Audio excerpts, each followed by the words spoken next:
Start your week with a triple shot of good vibes. This is the Project Joy podcast. I'm your host, Jessica Dugas. Thanks for joining me.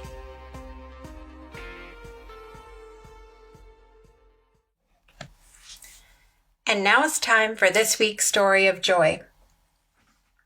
Do you know what the coolest thing in the world is? The coolest thing in the world, it's subjective, right? And I could say next week that something else is the coolest thing in the world. But the coolest thing in the world the last couple of weeks for me has been watching people stand up for themselves. A lot of times we can have interesting upbringing where we might lose confidence in ourselves. We might not have really good boundaries. We may have beliefs about ourselves that can be challenging in allowing us to stand up for ourselves, for what we believe in, for what we know to be true, for what we deserve. And over the past couple of weeks, it's been really cool to see people who are in my life who are so talented and so much fun. And it's often been hard for me to sit back and see them. And I know that I've done this too. That's the funny thing about this story. To see them take a bunch of garbage from other people and to be railroaded or, be like a doormat for other people. It's really difficult for me to see a loved one in that frame of mind and in that circumstance. And over the last couple of weeks, it's been really cool for me to see some friends who have really stepped into owning and knowing their value and saying, doesn't even have to say it verbally, but to watch them own that value and not take less than what they deserve. It's been the most beautiful thing to witness over the last couple of weeks. And I just want to, for this story today, I just want to say to everyone out there that's listening, like, you're doing an amazing job and you're doing the world so much good when you stand up for yourself.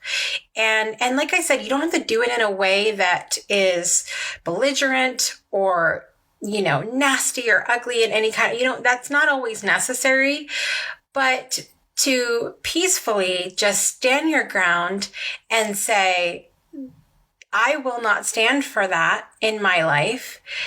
And I'm watching what happens when people do that and getting what they deserve and getting what they need and getting what is exactly what they should be getting. It's just really cool to see that. So I just encourage you, stand up for yourself today, have good boundaries, understand that you are valued, you are valuable, you are worth it, and you deserve so much more than you give yourself credit for. We'll be back in just a minute with more Project Joy podcast. If you love these stories of joy, you will love the incredible stories of life-changing moments from inspiring guests on my program, The Breakthrough Show. Save the date because season 4 premieres on Friday, April 3rd, 2020. So be sure you're following us at facebook.com/breakthrough show or click the link in the show notes. And now back to the podcast. What's up, everybody, and welcome back to episode 10 of the Project Joy podcast with your host, Jessica Dugas, here, not in the flesh, but over the airwaves, right? Today, we're talking about joy in moving forward. Now, I'm going to get a little whiny here in the beginning of this podcast. So we here in the United States where I live, we had our daylight savings time yesterday. And that means that we lost an hour of sleep. And look at that. Look at how I jumped right to that. Look at how I jumped to the negative there, which we're going to be getting into in just a minute. But where we move the clocks forward an hour, and really, like, let's talk about this logically for a minute. So the daylight savings time came around, as far as I'm aware, it came around because, years and years and years ago, there was a lot more people doing manual work outside, and there wasn't a lot of the kind of lighting and things that there is now. And so it was better for them to move the clock so that they would have daylight savings, so that they would save some daylight and be able to work longer, right? Things are different now. We've got lights, we've got a lot of things are done by machines. Like, it's just a different time than what it was. And so that's my argument for my annoyance with the daylight savings time. But here's the thing. I get frustrated. So I have a lot of friends that I know that also complain about time change, but usually they're complaining about the one where we fall back to standard time. And their complaint is that it gets darker quicker, and so they're losing daylight and all of that.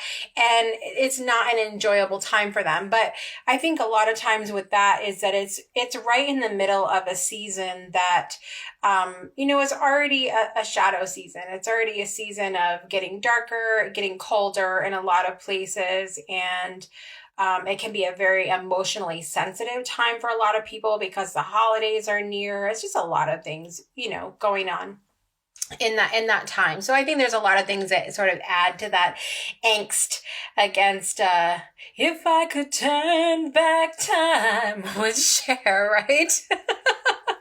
That's one of my favorite memes that goes around when we change time in the fall, is the one with Cher. But anyway, with springing ahead, what I noticed about me is that I will often make things difficult for myself as far as moving forward is concerned. And it's no different. It's the same when we're talking about the time change. So keeping it simple to start out here, talking about the time change, I will say to myself, I'm going to lose an hour of sleep. And I'm going to be miserable if I don't get my sleep. And my kids are going to be off, and I'm going to have to deal with them.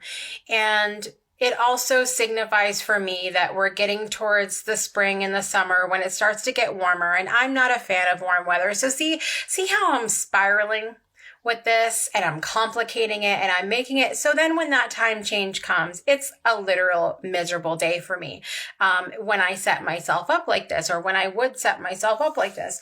And so over the years, I've had to, when it comes to moving forward with things, even just something as minimal or as quote unquote not life-changing or important as the time change, I have to say to myself, all right, don't judge things before they happen. Don't have expectations that something is automatically going to be negative before you experience it. And so as we talk about finding the joy in moving forward with things, we really have to look at, are we setting ourselves up to be joyful and moving forward, or are we creating a space of unwarranted expectations in our life and comparing the situation to other situations that might have happened in the past? What are we doing to set ourselves up for success or for joy in moving forward with whatever we're talking about, whether it's a time change or moving forward with a goal in our personal lives or moving forward with our businesses? Are we creating a space of joy, or are we creating a lot of drama around it? And really, everybody loves a good drama. Most people I know love a good drama, right? But let's keep that in the movies and in the TV shows. Drama makes for a great story, but we don't have to have every moment of our lives be a drama. So as we're talking about joy in moving forward, what happens is when we have these expectations of how a situation is going to be, or we paint a picture, an unrealistic picture of something we haven't even experienced yet, sometimes we can get so caught up in that fear that we don't move forward at all, that it completely keeps us stuck where we are. And so we have to have a minute of gratitude. We have to have just a minute of gratitude to say thank you to our fight or flight system in our body for trying to keep us safe, right? Because, some people say, well, why would you say thank you to yourself or to your body for unwarranted fear? But your body doesn't know any better. It's just doing what it's always known to do, which is what it's supposed to do, which is to make you safe, to keep you safe. And it doesn't know the difference between, is this something really truly to be afraid of? Is there a lion chasing you? Or are you just nervous because this is a new space you've never been in before? Your body doesn't know the difference. And so it issues the responses in very similar ways. And so one of the best things that we can do to keep joy in our lives as we move forward with things and we make decisions with things is to say, am I adding more drama to this situation than there needs to be? Do I have fears here that are just, me being the amazing person with the imagination that I am? What's warranted here and what isn't? And I'll finish that part out by saying that everything that you feel is important. Everything that you're experiencing is important, but you have to ask yourself why, and you have to prioritize. It's okay to feel the fears that you have, but at some point you have to say, okay, if these fears aren't warranted, do I need to continue to them, or do I need to work hard to get away from that so that I can have that joy in moving forward, right? So I think it's really important when we talk about moving forward in our lives to ask ourselves, if we're feeling afraid, what's holding us back right now? Have we created stories or unrealistic expectations around what we need to move forward with? And are those truly valuable to me, or can I let those go so that I can safely move forward and have an enjoyable experience?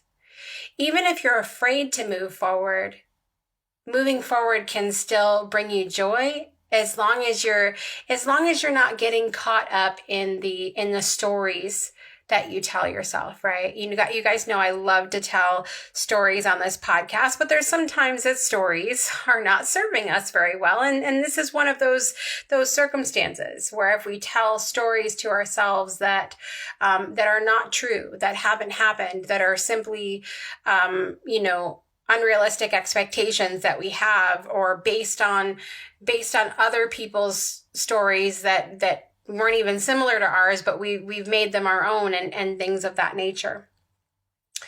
So asking yourself, what can I do to be more joyful moving forward? And make sure that you're not creating an environment for yourself where you can't experience the complete joy of going into a new space and not being caught up in that fear. We'll be back in just a minute for more Project Joy podcast. The truth is, I never thought being on a journey of self-improvement would be lonely. I thought, I'm going to work on myself personally, get in touch with what spirituality and faith truly means to me, and allow these tweaks and changes to make me a better person and spill over into my work, and the world will be a better place, the end. I didn't know how hard it would be when the majority of people around me just didn't understand what I was doing or why. I was really missing that support of other people who not only held the space for me to explore and grow on life's journey, but that were committed to making the world a better place through their own self-improvement as well. I've got the perfect space for you to do just that in my Soul Connection Collective.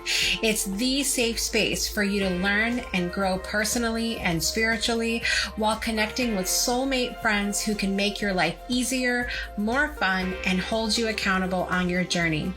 Join us today by visiting jessicadugas.com and clicking Soul Connection Collective, or just click the link in our show notes. And now back to the podcast.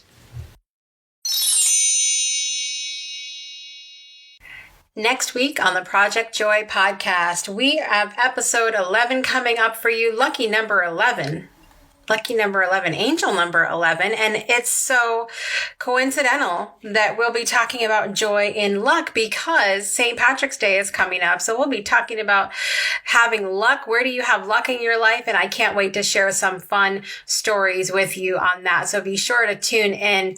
Until next week, guys, be sure to rate, subscribe, comment, and share where available. And until next time, make joy a priority in your life today and every day. And we'll see you next time.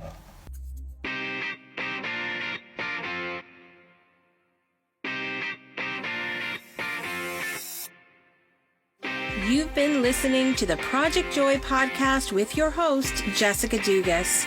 We'll see you again next Monday and every Monday for another episode to start your week off right.